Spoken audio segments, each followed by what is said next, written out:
Hey guys, Nick Nook here. This is my slab Comex ranging 9.0 to 9.8.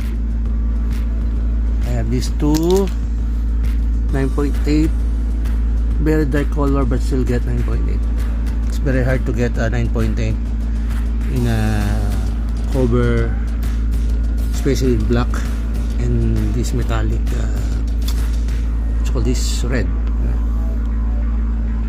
So and this one my Gambit 9.6, very cool. Hope to get more, especially this X Factor. I want to complete the X Factor 71 to 100. Just finish reading again since 1990. Read again the issues 71 to 100.